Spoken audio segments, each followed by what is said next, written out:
Hello and welcome to Unit 4, Topic 5, filling out the CMS 1500 form.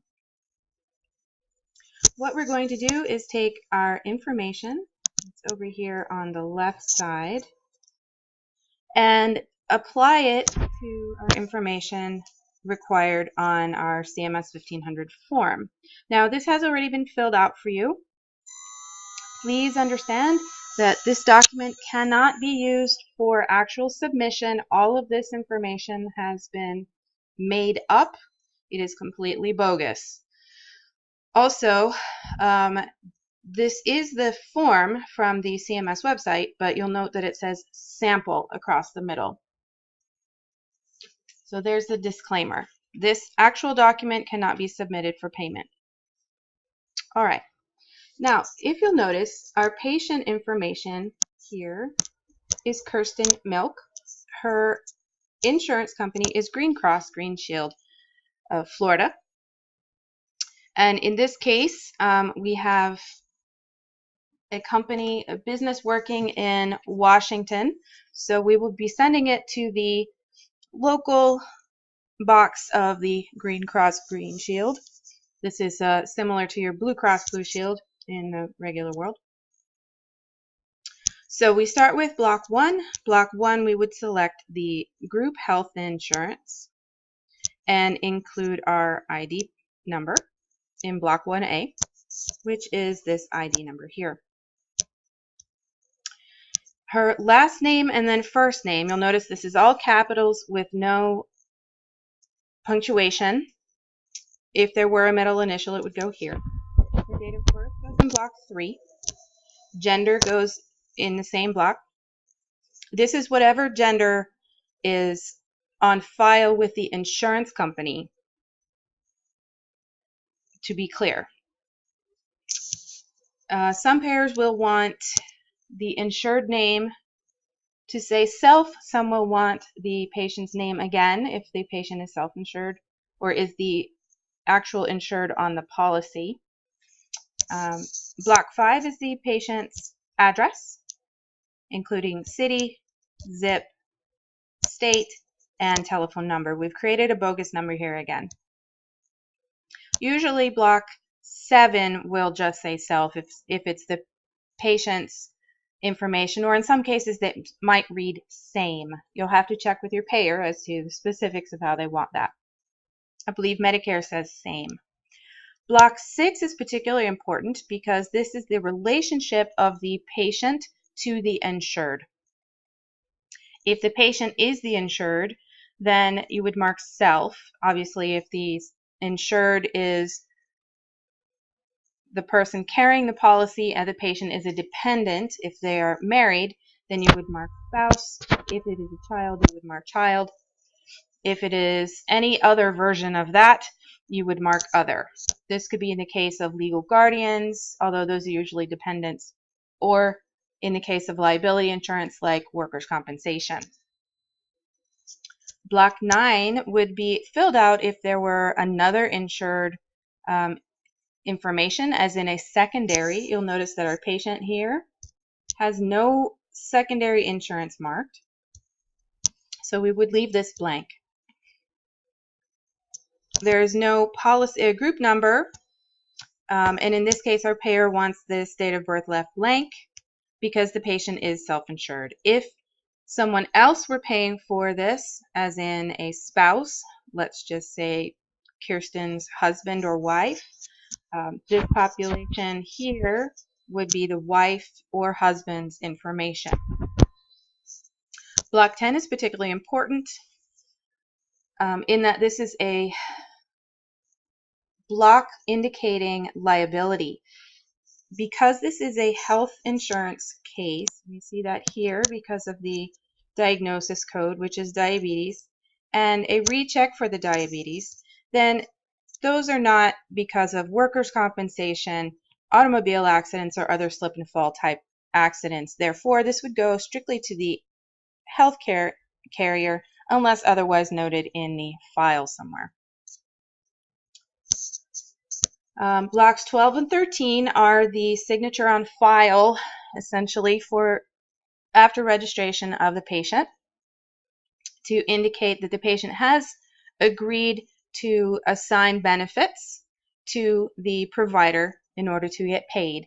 Generally, this date here,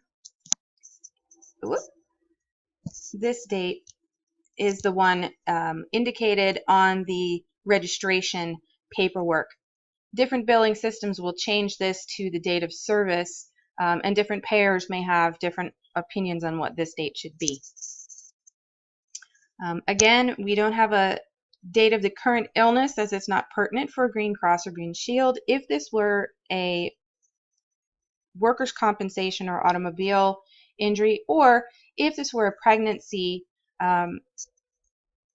we would want to fill out block 15 with that information. We have no referring provider because our XYZ Health Clinic is the primary provider. So we have no disability for block 16, we have no hospitalization for block 18, and we have no outside labs for HMOs for block 20 or resubmission codes for 22, no prior authorizations for 23. Generally, if there is a referring provider here, there should also be a prior authorization number here. Okay, block 21 is for our diagnosis, which you'll notice is right here. This is diabetes mellitus type 2, completely unspecified. You'll notice that it matches here. Our dates of service, the from date and the to date are our date of service here, 5/5 of 20XX. Our place of service is usually indicated as the office, which is 11, and you can find these in the HCPCS identifiers, in the CPT book, and a variety of other locations. But the place of service for outpatient office is 11. So we populate that here. The CPT code, which is an established patient office visit, goes here in block 24D. We have no indication that this was an emergency, so we have no reason to mark 24C as an emergency. We also have no modifiers and no reason to believe that this was unusual, as this is the charge sheet we've been given as billers, so this is the information that we can populate. We have only one diagnosis, this one here, and we connect it to this one by 24E, the diagnosis pointer, connecting letter A to the diagnosis which applies to this CPT code.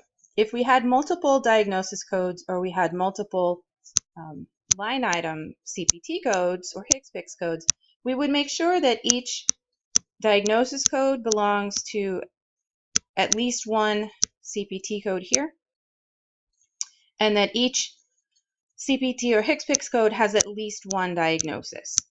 Okay, there are rules for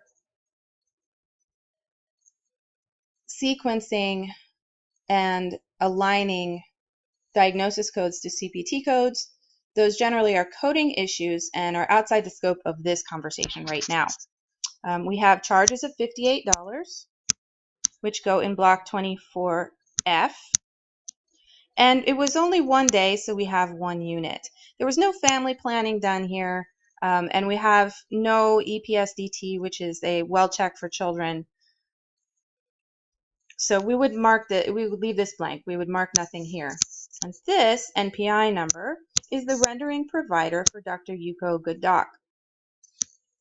You'll note that this is the same number in both places because Dr. Yuko Good Doc is the doctor who actually provided this service.